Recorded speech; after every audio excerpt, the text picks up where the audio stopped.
vamos a ver todo lo relacionado a la función de la sangre. Vamos a ver cómo está compuesta la sangre y vamos a ver algunas características de la sangre.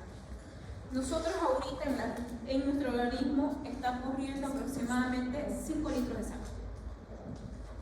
Esos 5 litros de sangre que está corriendo por mi organismo, esa sangre se divide en dos principales componentes. Esa sangre, como les puse acá, que ahorita se lo voy a explicar en este cuadro, se divide en células sanguíneas y se divide en plasma. ¿Listo? Este cuadro es un resumen de lo que vamos a ver el día de hoy. Comencemos entonces. Vamos a dar primero lo que es una definición de la sangre.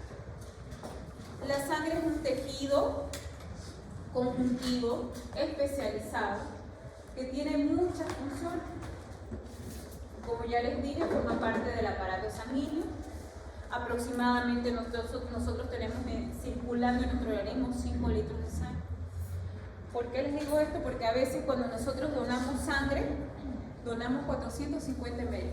Esa bolsa de sangre que nosotros donamos es 450 ml. Mi cuerpo tranquilamente esa cantidad de sangre puede reponerlo en 24 horas. Cuando yo dono sangre, mi cuerpo lo repone en 24 horas, no necesito nada.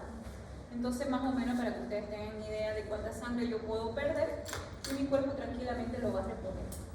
Cuando ya tengo más de esa pérdida de 450 ml de sangre, ahí es cuando mi cuerpo ya necesita de ciertos tipos de ayuda. Eso lo vamos a ver en el tema que se llama unidad transfusional más adelante.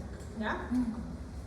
Entonces, este es el esquema que yo estaba haciendo también en pizarra, que les dije que la sangre es un tejido conjuntivo especializado que se divide en dos partes principalmente.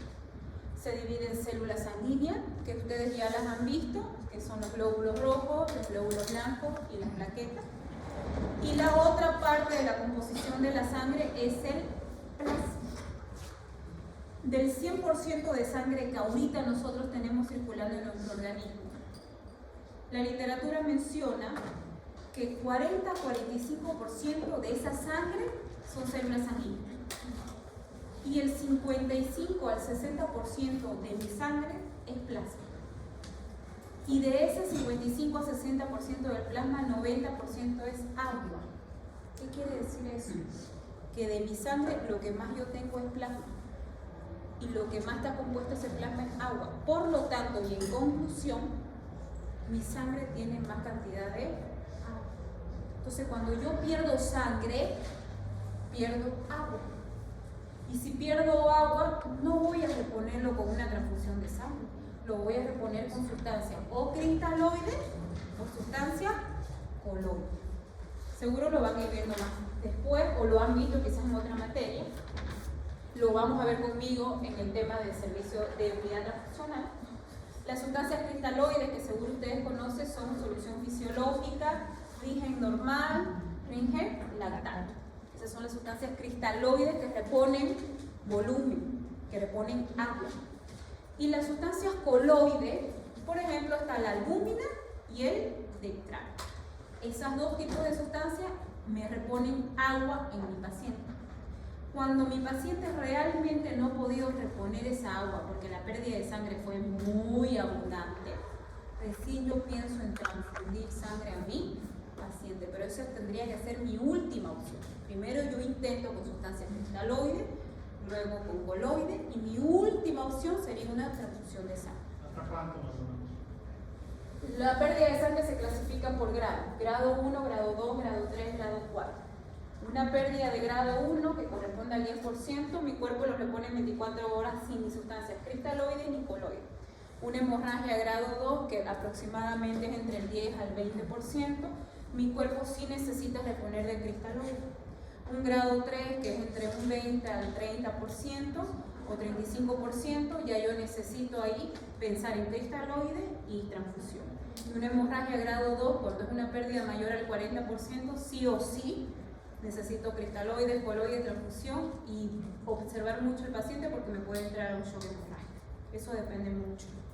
¿Cómo yo sé esa pérdida de sangre? Porque mi paciente está perdiendo sangre y yo no lo voy a poner en un recipiente y lo voy a medir, ¿no ven? ¿Cómo yo sé el grado de sangrado que tiene mi paciente? Los signos vitales. Los signos vitales me van avisando si el cuerpo está pudiendo compensar ese sangrado o si no está pudiendo compensar. Eso lo vamos a ver más explícito en el tema cuando avancemos unidad transfusional. Listo. Veamos algunas características de la sangre. Una de las principales características es el tema del pH. El pH de la sangre es de 7.35 a 7.45, teniendo en cuenta que el pH neutro es 7. Acordándonos que el concepto de pH es, o la definición de pH es la concentración o el logaritmo negativo de la concentración de hidrógeno. Eso quiere decir pH. Eso es lo que nosotros medimos cuando solicitamos un pH. Cuando el pH de la sangre baja menos de 7.35 es acidoso. Cuando sube arriba de 7.45 es alcaloso. Ya hemos visto una característica de la sangre. Otra característica muy importante de la sangre. La sangre tiene una densidad un poquito mayor que el agua, es de 1005 a 1006. El volumen sanguíneo es del 7 al 8% en relación al peso corporal de una persona. Pero en los niños corresponde al 10%. Por lo tanto, la volemia de los niños es mayor, por eso los niños, en este caso los recién nacidos, se deshidratan más fácilmente. Vamos a ir viendo y describiendo cada una de estas funciones de la sangre. No son las únicas, pero sí son las más importantes. Comencemos con una de las funciones que es el transporte. La sangre me permite transportar muchísimos componentes. Entre ellos, el más importante es que la sangre a través del glóbulo rojo me transporta oxígeno. Otra función que tiene, la sangre actúa como un mediador nutritivo, porque a través de la sangre yo puedo transportar ácido fólico, vitamina B12, hierro, que son los componentes esenciales para evitar diferentes tipos de anemia. Otra de las funciones de la sangre es la función excretora. Esta función excretora quiere decir que elimina todos los componentes tóxicos de mi organismo. Yo no pudiera eliminar algo tóxico, por ejemplo, alcohol, droga, los medicamentos, sin ayuda del hígado y el riñón. La parte hematológica trabaja mucho con estos dos órganos. Lo van a ir viendo en el transcurso de los temas que vamos avanzando. El hígado metaboliza todo componente tóxico. Se lo pasa al riñón para que el riñón lo elimine por orina. Por eso es que las pruebas toxicológicas, la mayoría de ellas, benzodiazepina, marihuana, cocaína, son medidas en orina. Porque si la orina detecta estos principios activos, imagínense la concentración que debe estar en sangre. Porque antes, para ser eliminado por orina, tuvo que ser metabolizado por el hígado y tuvo que ser eliminado por riñón. Si yo lo detecto en orina, cualquier tipo de prueba, cualquier tipo de componente químico yo detecto en orina, y si se lo hago en sangre, su valor está muchísimo más alto en sangre. ¿Listo? ¿Es lo mismo homeostasia que hemostasia? No, ¿ves? Y esas son dos funciones muy importantes de la sangre. Homeostasia es el equilibrio del medio interno y hemostasia es el equilibrio entre evitar un sangrado y evitar la formación excesiva de trombo. Eso es hemostasia. Hemostasia es un tema que viene después del hemograma. Ahí vamos a hablar todo lo relacionado a hemostasia.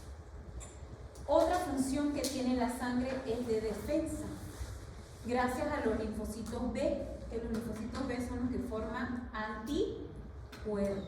Entonces, por ese motivo, una de las funciones de la sangre es el mecanismo de defensa. Miren esta imagen. La siguiente clase ustedes van a poder ver algo así. La siguiente clase toca toma de muestra. Por lo tanto, van a sacar sangre. Cuando ustedes saquen sangre, la sangre la van a colocar en un tubo. Este tubo se llama tubo de hemólisis. Ustedes van a colocar su sangre aquí, y si yo esa sangre con ese tubo lo dejo aproximadamente 1 hora, 2 horas, máximo 3, la sangre se separa así. Automáticamente, fisiológicamente, mi sangre se va a separar. Al fondo va a quedar los glóbulos rojos y arriba va a quedar el plasma. ¿Por qué al fondo van a quedar los glóbulos rojos y mis otras células sanguíneas? Mis células, todas mis células sanguíneas van a quedar al fondo. porque son más densas, son más pesadas, entonces caen al fondo. Y como todo mi plasma, su mayor porcentaje es agua, entonces tiene menos densidad y por eso queda aquí. Fisiológicamente se va a separar. Entonces, por eso es que la composición de la sangre se divide en células sanguíneas o llamadas elementos forme, que son los glóbulos rojos, glóbulos blancos, plaquetas, y la otra composición es el plasma. ¿Qué también vamos a ver? En el transcurso de las clases prácticas que vamos avanzando, ya les dije, cada 2 semanas aproximadamente nos vamos a sacar sangre. Cuando ustedes saquen sangre, lo que vamos a ver en el microscopio es las células sanguíneas. Lo ideal y lo perfecto sería que yo las vea así, pero no se ve así como Google nos muestra una imagen tan perfecta. Obviamente, en esta imagen nosotros podemos ver diferentes glóbulos blancos, podemos ver glóbulos rojos, podemos ver plaquetas, pero esto es una imagen, ni siquiera una foto de un microscopio. Ahorita más adelante les voy a mostrar imágenes como realmente lo van a ver al microscopio. Entonces, vamos a estudiar cada una de las partes de la sangre. Comencemos con el plasma.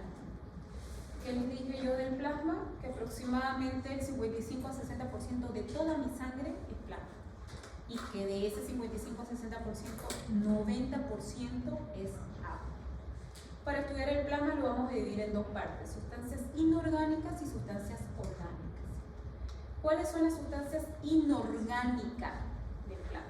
El primero y el más importante, agua. 90% de ese plasma está formado por agua. El resto está formado por sales minerales o electrolitos. ¿Qué quiere decir ahí? Si yo quiero medir sodio, cloro, potasio, magnesio, calcio, yo lo mido en el plasma. Otro detalle muy importante, miren acá. ¿Qué color tiene el plasma? Amarillo. Entonces, ¿por qué quiero que se les quede este color? Porque ese es un color normal que mi plasma debería tener. ¿Puede cambiar el color? Sí. Y si cambia de color, ya yo más o menos sé que tiene mi paciente. Por ejemplo, si cambia un color blanquecino lechoso, ese suero se llama, sueroplasma se llama lipémico. ¿Qué quiere decir? Que ahí hay altas concentraciones de lípidos. ¿Qué lípidos tenemos? Colesterol y triglicéridos. Entonces, si yo veo un plasma que más tiende a color blanco, seguro que los niveles de colesterol y triglicéridos están por las nubes. Yo les voy a mostrar, les aseguro que de 50, 100, 150 alumnos que tengo, o pónganle 100 alumnos que tengo, va a haber uno por lo menos lipémico. Lo voy a guardar y se los voy a mostrar en alguna clase, cuando nos toque práctica. El otro suero plasma lipémico es el suero o plasma ictérico. Cuando hay ictericia en el paciente, este color amarillo se cambia a un color naranja. Entonces, cuando yo veo un plasma que debería ser amarillo, color naranja, quiere decir que mi paciente está con una ictericia bien marcada. Por lo tanto, los niveles de bilirrubina deben estar por las nubes. El tercer plasma que puedo yo ver, y obviamente no son plasmas normales, es el que está de color rojo.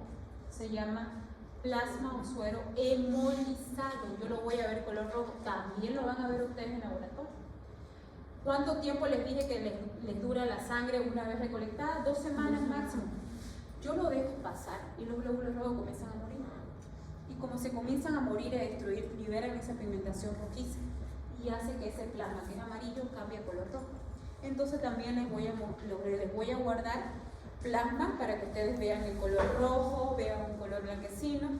Esperemos no encontrar a alguien con un plasma ictérico, porque ya sabemos que la bilirrubina elevada quiere decir daño hepático posiblemente, ¿no ves? Listo. Entonces comencemos, sigamos con las partes inorgánicas. Agua, sales minerales, electrolitos y esto. Esto es una bolsa para transfundir a un paciente, pero miren, dentro de esa bolsa hay plasma. Entonces hay diferentes tipos de componentes que yo le puedo transfundir a mi paciente. Yo a mi paciente le puedo transfundir glóbulos rojos, le puedo transfundir glóbulos blancos, le puedo transfundir plaqueta o le puedo transfundir plasma. Entonces cada vez que ustedes vean esta bolsa con amarillo, quiere decir que a ese paciente le están transfundiendo plasma. Hay un tema que se llama unidad transfusional, donde ahí vamos a ver transfusión. Miren, esto es lo que van a hacer ustedes en la siguiente clase. Van a sacarle sangre a su compañero o a su compañera, lo van a colocar en un tubo y ese tubo automáticamente la sangre va a comenzar a dividirse. Pero nosotros en laboratorio no podemos esperar 2 o 3 horas para que se divida. Nosotros para trabajar en laboratorio necesitamos que este plasma se divida rápido. Por lo tanto utilizamos este equipo que se llama centrifugador, donde colocamos los tubos acá y en 3 minutos yo tengo la separación completa de células sanguíneas con el plasma. Esta es otra imagen, fíjense, plasma, células sanguíneas. Más adelante les voy a mostrar una imagen y les voy a mostrar en qué parte de aquí se encuentran los glóbulos rojos, dónde se ubican los glóbulos blancos y dónde se ubican las plaquetas. Sigamos, ya vimos la parte inorgánica, ahora veamos la parte orgánica del plasma. La parte orgánica del plasma está en las proteínas. Nosotros como médicos podemos pedir muchas proteínas para evaluar en el paciente. Les voy a dar ejemplo de una, que es la que más solicitamos, la que más utilizamos, que es la albúmina. La albúmina tiene la función de controlar la presión coloosmótica. La albúmina tiene la función de transportar la bilirrubina indirecta a directa. La albúmina es un marcador de daño hepático porque se produce en el hígado. La albúmina es un marcador del estado nutricional del paciente. Y cuando hay alteraciones de la albúmina, mi paciente está dermatizado, está hinchado. Y acuérdense que la albúmina está en el plasma y en el plasma hay agua. Por eso está relacionado también la presencia de edemas en el paciente. ¿Qué otra sustancia nutritiva? Ya habíamos hablado anteriormente. Yo aquí puedo encontrar hierro, calcio, vitamina B12, ácido fólico, puedo encontrar hormonas en mi cuerpo. Yo aquí, con ayuda del plasma, puedo medir colesterol, triglicéridos, urea, creatinina. Con el plasma puedo medir calcio, sodio, potasio, glicemia. Todos los estudios de los perfiles bioquímicos utilizo plasma. ¿Listo? Ya. Entonces, ya vimos toda la composición de la sangre en relación al plasma, vimos las sustancias inorgánicas y orgánicas, ahora vamos a ver los elementos fornos llamadas células sanguíneas, que son 3. Glóbulos rojos, recuerden que también tiene otro nombre llamado eritrocitos y hematías. Glóbulos blancos, que también se los conoce como leucocitos. Y plaquetas, que también tiene otro nombre llamado trombocitos. Ahora, fíjense esta imagen. ¿Se acuerdan que les dije que aquí estaban todas las células sanguíneas? Bueno, los glóbulos rojos son los que están más al fondo y ocupan casi todo el espacio. ¿Por qué? Porque los glóbulos rojos nosotros los tenemos en millones. La cantidad de glóbulos rojos que nosotros tenemos es un promedio de 3.5 a 6.5 millones de glóbulos. Entonces, como tenemos más cantidad de glóbulos rojos, casi todo el espacio es ocupado por los glóbulos rojos y caen al fondo porque son más pesados en mayor cantidad. La segunda célula sanguínea más abundante son las plaquetas. Nosotros tenemos de 150.000 a 400.000 plaquetas. Por lo tanto, arribita de los glóbulos rojos están las plaquetas. Y la célula sanguínea que menos tenemos son los glóbulos blancos. Tenemos de 5.000 a 10.000 glóbulos blancos. Por lo tanto, los glóbulos blancos están en la capa que divide la célula sanguínea con el plasma. Acuérdense que ya esto lo vimos en la anterior clase, lo vamos a ver hoy y lo vamos a seguir estudiando así. Los glóbulos blancos son 5, pero lo dividimos en 2 grupos. Un grupo llamado polimorfos nucleares o llamado granulocitos, que son 3, neutrófilo, sinófilo y basófilo. Y el otro grupo, que es llamado agranulocitos o mononucleares, que son 2, linfocito y monocito. Bueno, comencemos a estudiar entonces estas tres células sanguíneas. Comenzamos con los eritrocitos.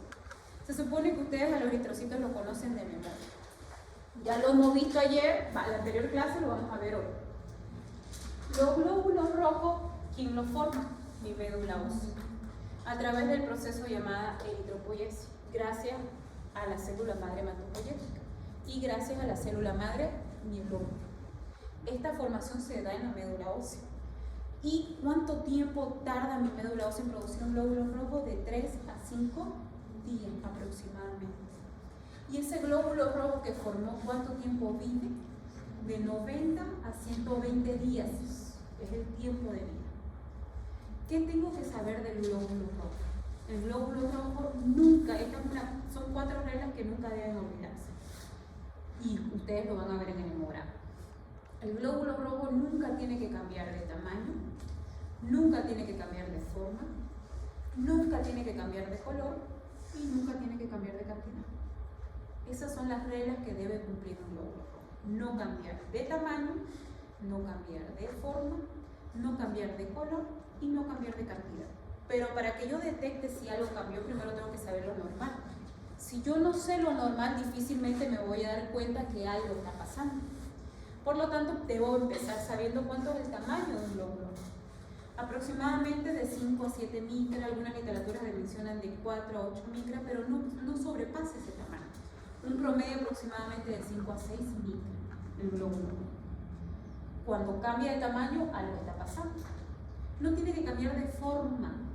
Entonces, por lo tanto, tengo que saber cuál es la forma normal del glóbulo rojo. El glóbulo rojo tiene una forma bicóncava, con una membrana muy flexible porque tiene que pasar por todos los vasos sanguíneos. No tiene núcleo, es una célula nucleada. Acuérdense que en la clase de hematopoiesis yo les dije que mientras va madurando el glóbulo rojo, pierde su núcleo. ¿Por qué el glóbulo rojo pierde su núcleo? Porque el glóbulo rojo quiere que adentro de él haya espacio. ¿Para qué? Para meter moléculas de oxígeno, porque él transporta oxígeno a mi cuerpo. Entonces, por eso pierde su núcleo en el proceso de la maduración. También tengo que saber que el glóbulo rojo solamente lo tendría que encontrar en mi sangre cuando está maduro. Si yo lo encuentro inmaduro, que su nombre inmaduro de los glóbulos rojos se llama reticulocito, si yo lo encuentro inmaduro, inmediatamente lo asocio que está pasando algo con la médula ósea. Porque la médula ósea no me va a liberar un glóbulo rojo inmaduro, excepto que haya un problema en el paciente. Entonces, ahí como médico yo tengo que ver cuál es el problema, por qué me lo está liberando inmaduro. ¿Listo? Ahora fíjense acá, así lo van a ver los glóbulos rojos ustedes en el microscopio. No lo van a ver como esta imagen que vimos hace rato.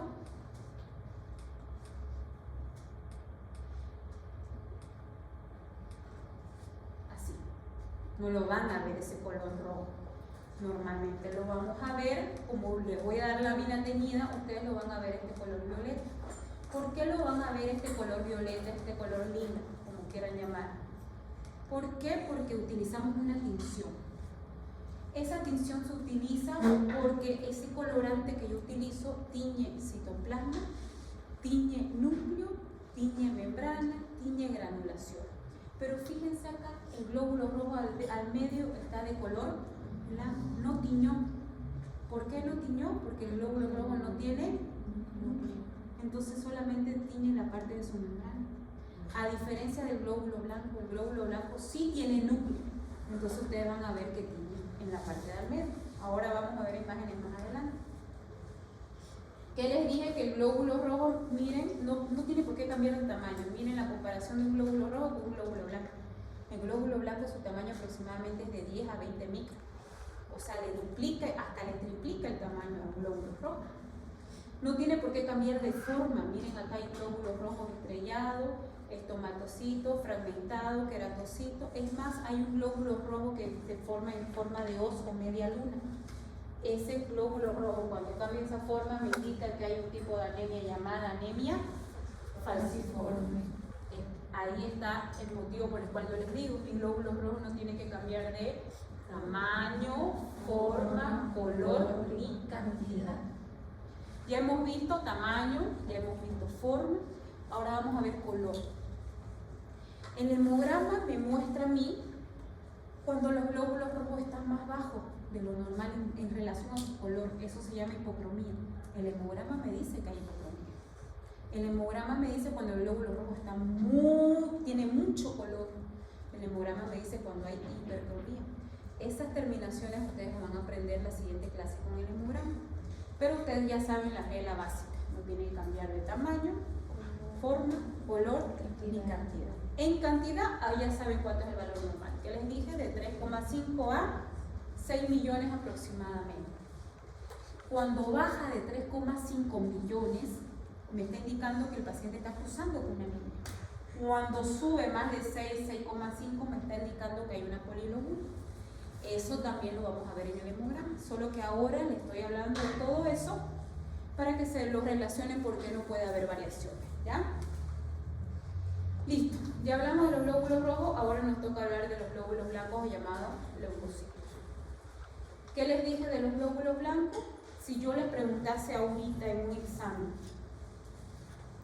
¿qué célula madre forma los glóbulos blancos? ¿Qué me responden?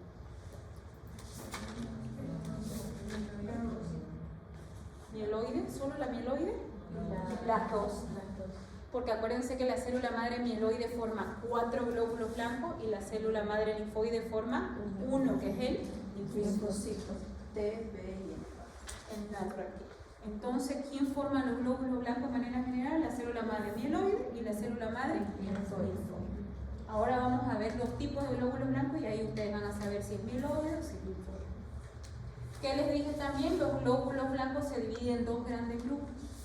Uno llamado polimorfonucleares o granulocitos, que quiere decir que tiene, poli quiere decir muchos, quiere decir que tiene varias granulaciones, y lo van a ver ahorita. El otro grupo es llamado mononucleares o granulocitos. ¿Qué quiere decir mono? Uno. ¿Y qué quiere decir la letra A o delante de una palabra? Sí. Entonces tiene un núcleo y no tiene gránulos. Eso quiere decir. Ahora veámoslo. Estos son los polimorfonucleares o granulocitos: neutrófilo, sinófilo y basófilo. Recuerden que todo esto lo vamos a lograr ver también en el microscopio. Comenzamos con los neutrófilos. ¿Qué tengo que saber de los neutrófilos? Del 100% de los glóbulos blancos que yo tengo, 55 a 70% es neutrófilo. O sea, lo que más tengo en mi sangre son neutrófilos.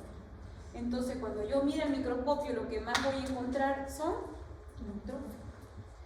Los neutrófilos tienen una función en particular. Me defienden de procesos bacterianos. Él se enfoca solo en bacterias. Puede pasar un virus, puede pasar un parásito, puede pasar un hongo y él no le va a dar importancia a eso. Solamente se enfoca en las bacterias. ¿Por qué? Porque cuando él ya agotó toda su cantidad de neutrófilos para combatir esa bacteria y las bacterias siguen aumentando, él le va a decir a la médula ósea: quiero un neutrófilo, pero lo quiero ya. La médula ósea lo va a comenzar a liberar inmaduro, porque acuérdense que si me da una célula inmadura es porque algo está pasando. ¿Qué está pasando en este caso? Mi cuerpo no está pudiendo combatir esa bacteria. Entonces la médula ósea me da un neutrófilo inmaduro llamado callado o célula en banda. Si yo encuentro un callado, célula en banda, en un hemograma, me está indicando que mi paciente está haciendo una desviación a la izquierda y que no está pudiendo controlar esa infección bacteriana. Si yo no controlo esa desviación a la izquierda, el siguiente paso es un proceso séptico. Si no controlo ese proceso séptico, el siguiente paso es un shock séptico. Si no controlo ese shock séptico, el siguiente paso es la muerte paciente. Ahora vieron la importancia del neutrófilo, por eso él solamente se concentra en combatir bacterias. ¿Para qué? Para estar activo todo el tiempo. El neutrófilo en su interior es una célula polimorfonuclear, ¿eh? Tiene 3 granulaciones como mínimo y tiene 6 granulaciones como máximo. ¿Por qué me interesa saber eso? Porque ustedes lo van a ver en el microscopio. Si ustedes ven que tiene 3, ya saben que es neutrófilo. Si ven que tiene 4 granulaciones en su interior, neutrófilo 5, neutrófilo 6, neutrófilo. Si tiene más de 6, ustedes ya pueden decir: este neutrófilo no es normal. Este neutrófilo se llama hipersegmentado. ¿Y en qué situaciones ustedes pueden encontrar neutrófilos hipersegmentados? Paciente con desviación a la derecha y paciente con anemia megalobular. Esas dos situaciones. El hemograma le va a decir presencia de neutrófilos hipersegmentados. Y ustedes, cuando vean el informe del hemograma y lean presencia de neutrófilos hipersegmentados, tienen que saber que no es normal, tienen que saber que tiene más de 6 granulaciones y tienen que saber que el paciente esté cruzando con una desviación a la derecha o esté cruzando con una anemia megalobular. Entonces, esas son pautas que a ustedes le dan el neutrófilo. ¿Qué más? Su tamaño, fíjense, de 10 a 15 micras. No hay forma que lo confunda con el glóbulo rojo. Miren, el tamaño es mucho más grande del glóbulo blanco. Esta es la célula inmadura llamada célula en banda o bastón o callado también. Y este es un neutrófilo normal que también tiene el nombre de segmentado. Ahora veamos el segundo glóbulo blanco llamado polimorfonuclear, que son los eosinófilos. Los eosinófilos, su valor normal, la literatura menciona entre 2 a 5% y algunas 7%. El eosinófilo tiene una función específica. El eosinófilo detecta procesos parasitarios y alérgicos. Otra característica que tiene el eosinófilo, solo tiene dos granulaciones, miren, una, dos, no tiene más. O sea que si yo veo 3 granulaciones adentro, es neutrófilo. Si veo una, no es eosinófilo, siempre va a tener 2, no va a variar. ¿Por qué les digo esto? Porque acuérdense que lo que estamos viendo en teoría lo van a ver en práctica. Entonces por eso se lo estoy mostrando cómo lo van a ver. Y miren acá, este es un glóbulo rojo. Miren de chiquititas que son las plaquetas en comparación con los glóbulos rojos. Y miren el tamaño de un glóbulo blanco en comparación con la plaqueta y en comparación con los glóbulos rojos. Cuando ustedes lo miren al microscopio no lo van a confundir. Si ustedes relativamente se acuerdan el tamaño. Quizás no es específico en micra, pero que se quede grabado que el más grande es el glóbulo blanco, luego el glóbulo rojo y el más pequeñito es la plaqueta. Vamos con el tercer glóbulo blanco ya del grupo polimorfonuclear, es el basófilo. El basófilo es el que menos tengo en sangre. Su valor normal es de 0 a 1%. ¿Qué quiere decir esto? Que yo tengo 0% de probabilidad o 1% de probabilidad de encontrar un basófilo. Es el único glóbulo blanco de los 5 que yo no les voy a pedir en su examen que lo encuentren. Porque puede ser que se pasen toda la hora en su examen buscándolo. Y ustedes saben que la probabilidad de encontrarlo es 0% o 1% del 100%. El basófilo tiene una función específica, me detecta procesos alérgicos. Y fíjense que tiene tantas granulaciones en su interior que no las puedo ni contar. Cada una de estas granulaciones que ustedes ven tiene histamina adentro. Por eso es que esta célula es indicador de proceso alérgico, porque la histamina es un precursor de procesos alérgicos. ¿No? Ya vimos entonces los polimorfonucleares. Ahora vamos a ver los mononucleares o agranulocitos, que son los linfocitos y monocitos. Muchos lo confunden a linfocito y monocito y van a ver, y acuérdense de mí que les va a pasar. Van a confundir, no van a saber si es un monocito, no van a saber si es un linfocito cuando estén mirando al microscopio. Obviamente la parte clínica son completamente diferentes, pero en la parte práctica cuando los vean los van a confundir bastante. En la parte clínica, los linfocitos son células indicadoras de procesos virales. Ellos me defienden del virus. El valor normal de los linfocitos es de 25 a 35% y algunas literaturas dicen hasta 40%. ¿Qué quiere decir eso? Que es el segundo glóbulo blanco más abundante. Quiere decir que yo tengo hasta 40% de probabilidad de encontrar linfocitos cuando yo mire mi lámina. Lo primero que voy a encontrar es neutrófilo. Lo segundo que voy a encontrar rápido es linfocito. Lo tercero que voy a encontrar rápido son los monocitos, porque su valor normal del monocito es de 4 a 8%. Y lo que me van a costar encontrar es eosinófilo, porque es de 2 a 5%. Y el que realmente puede que no lo encuentre es al basófilo. Ese es el proceso alérgico. Solamente procesos alérgicos se van a aumentar y ahí puede que yo lo vea, pero después no. ¿Proceso alérgico a qué punto, doctora? Alérgico, pero estamos hablando cuando el paciente está a punto de hacerte una anafilaxia. Porque el primero que sube es el eosinófilo y después el basófilo. Doctora, ¿y de manera inmadura se puede encontrar a los eosinófilos y a los basófilos? Sí, pero eso es cuando ya realmente estamos hablando de pacientes con leucemia, cáncer, ya un problema en médula ósea. Claro, cuando tenemos problemas en médula ósea, ellos liberan todo y todo. Todo y nada. Pero primero, solo les quiero mostrar lo normal, para que no confundan lo otro. Ya, fíjense la característica ahora morfológica de cómo lo van a ver ustedes en el microscopio. Primero van a ver un solo núcleo, por eso se llama mononuclear. Un solo núcleo, miren. Su núcleo es tan grande y redondo que ocupa toda la célula. Me deja muy poquito espacio de citoplasma. Este citoplasma, miren el espacio pequeño que me deja el citoplasma. Este citoplasma pequeño, este citoplasma pequeño, este citoplasma, este citoplasma, este citoplasma, este citoplasma. O sea, me deja muy pequeño espacio de citoplasma. Ahora miren el monocito. Miren el espacio grande que me deja el citoplasma. Vuelvo atrás, miren el linfocito. Su núcleo es redondo y ocupa casi toda la célula. Ahora miren el monocito. ¿Es redondo? Tiene un poquito de forma diferente. Si ustedes usan la imaginación, puede ser de poroto, de riñón, de cerebro. ¿Qué más me han dicho? Forma de C. Muchas veces me han dicho diferente forma y de ahí saco todos esos nombres. Entonces, cuando ustedes vean así, es un monocito. Si ustedes lo ven que es redondo, que tiene poco espacio de citoplasma, es linfocito. Entonces, esa es una forma de que ustedes van a poder diferenciar cuando toque esta práctica en laboratorio. Ahora veamos la parte clínica de los monocitos. Ya saben diferenciarlo también en la parte morfológica. Los monocitos, su valor normal es de 4 a 8 y su función es fagocitar. Los monocitos fagocitan todo. Fagocita virus, bacterias, hongos, parásitos, todo. No como los neutrófilos, solo bacterias. No como los linfocitos, solo virus. No como los eosinófilos, solo parásitos. Ellos fagocitan todo lo extraño que ingresa en el cuerpo. Entonces ellos comienzan a aumentar cuando comienza a aparecer más de un microorganismo extraño en mi cuerpo. Ya saben, su citoplasma es más abundante, su núcleo tiene una forma diferente, no es redonda, pueden tener diferentes tipos de formas, ser, riñón, como quieran ver, poroto, algunas veces me dijeron. ¿Quién forma a los monocitos? La célula madre, mieloide.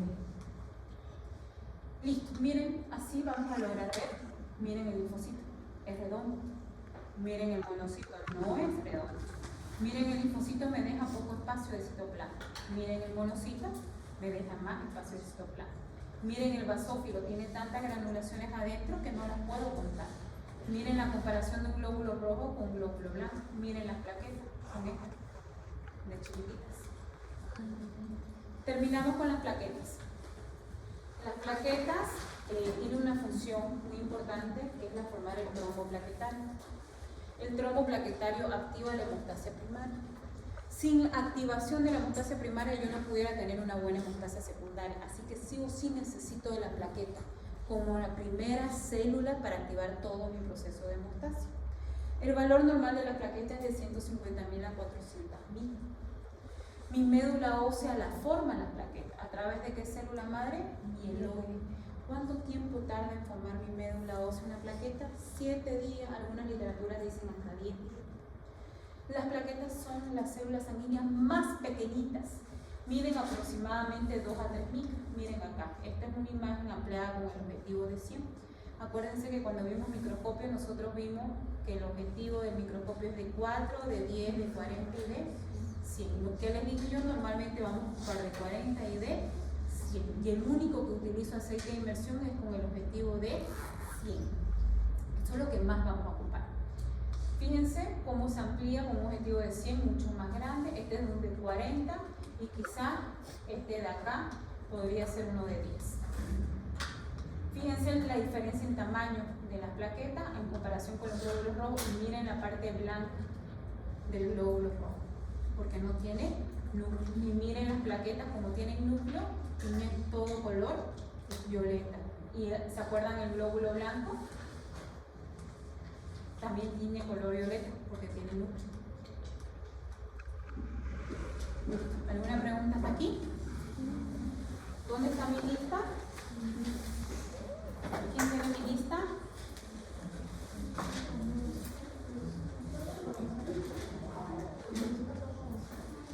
¿Dónde está mi lista?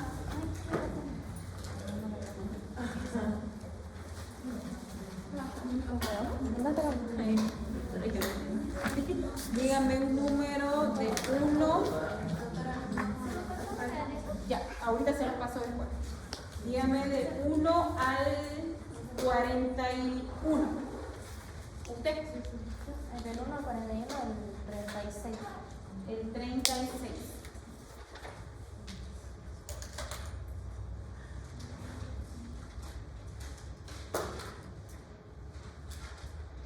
Ay, ¿por qué se borró acá uno? Carla Paola Paz. Sí, porque me habían anotado en la anterior. ¿Cómo salió?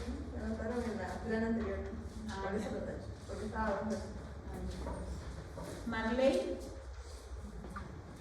¿Quién es? Usted va a participar ahorita.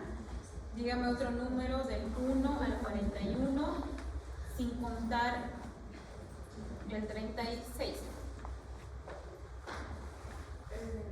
15. Carla Morelia. ¿Ya te participaste en la anterior clase? No. Fabiana. ¿Dónde está Fabiana? Y Bardineira. Valenzuela. Sí. Primera pregunta, su compañera de atrás, Fabiana, la segunda pregunta. Y vayan anotándose los que faltan, por favor. Lea la pregunta fuerte y me da su respuesta. Sí. ¿Qué nombre tiene los mononucleares?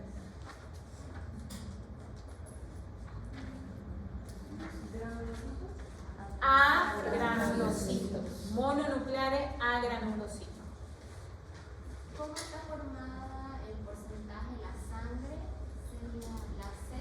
55% plasma, 45% elementos formes. Recuerden que si yo no le pongo esa opción y pongo 60 y 40, también es correcto. Acuérdense porque alguna literatura le va a decir 60 de plasma, 40 de elementos formes. Otras le va a decir 55 y 45. ¿Listo? ¿Alguna pregunta?